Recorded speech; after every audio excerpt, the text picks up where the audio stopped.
আসসালামু আলাইকুম। আলহামদুলিল্লাহ, আজকে আমরা আপনাদের সাথে অন্যরকম একটা ভিডিও শেয়ার করব। সেটা হচ্ছে আমাদের যেই জমি আছে, যেগুলোয় আমরা আসলে ফসল চাষ করি, সেই জমির মাথা থেকে কিছু আপনার খাল ওঠে, অর্থাৎ পানি নেওয়ার নামে এগুলার আমরা আর কি খাল বলি আমাদের এই জায়গার ভাষায়। আপনাদের ওই জায়গায় কি বলেন সেটা আমাদেরকে জানাবেন। তো ওই খাল, আপনার কিছু কিছু খাল আবার বাঁধা থাকে আর কি। যখন আমরা তরমুজ করছি ওই সময় আমরা যখন ওই যে গেট দিছি, তখন ওই যে আপনার গেরে যে বানগুলো মানে খালগুলো বাইন্ধে রাখছে ওগুলো আর সারা হয়নি। তো এখন আমাদের এই যে আপনারা কিছুদিন আগে দেখতে পাচ্ছেন আমাদের এলাকায় প্রচন্ড জোয়ারের পানি উঠছে, সব বুঝে গেছে। তো ওই সময় যখন জোয়ারের পানি উঠছে, ওই জোয়ারের পানির সাথে অনেক ধরনের মাছ আছে, যেমন বাইলা মাছ, বাড়া মাছ, তারপরে কুইঙ্গা মাছ, বিশেষ করে চিংড়ি মাছ আছে। তো সেই মাছগুলাই ইনশাল্লাহ মানে কি যখন আমাদের এই যে খাল বান্ধা থাকে, তখন আর এই খাল দিয়ে আপনি এই মাছগুলো নামিয়ে দিতে পারে না, ঠিক আছে। তো আমরা এগুলা করছি কি, আমরা আপনার 1-1.5 মাস আগে এগুলার আপনার ছোপ দিয়ে রাখছি। হ্যাঁ, তো এখন আপনার ডালি জোবা চলতেছে। তো এখন দেখতেছি মোটামুটি ভালোই মাছ এই জায়গায়। তো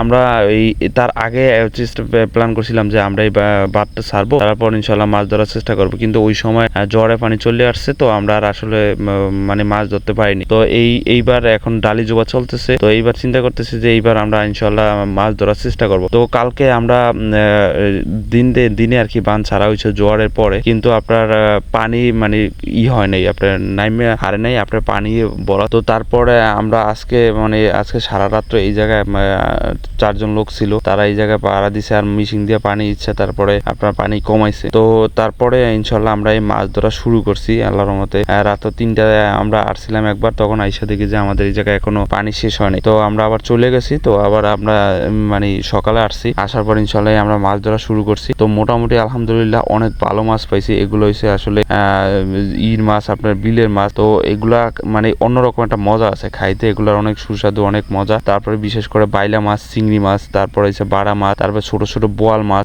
তারপরে টাকি মাছ, সব ধরনের মাছ ইনশাল্লাহ পাওয়া হয়েছে। তো এরকমের গ্রামের একটা ফিল, এগুলো আমরা আসলে যখন ছোট ছিলাম, যখন আমি গ্রামে ছিলাম, তখন এই মাছগুলা আমাদের এলাকায় অনেক পাওয়া যেত। তো এখন আবার যারা চাইজাল বয়, তাদের জন্য এরকমের মাছ পাওয়া যায় না। তারপর আলহামদুলিল্লাহ আমরা মোটামুটি ভালোই মাছ পাইছি। তো সবাই আমাদের জন্য দোয়া করেন। আসসালামু আলাইকুম।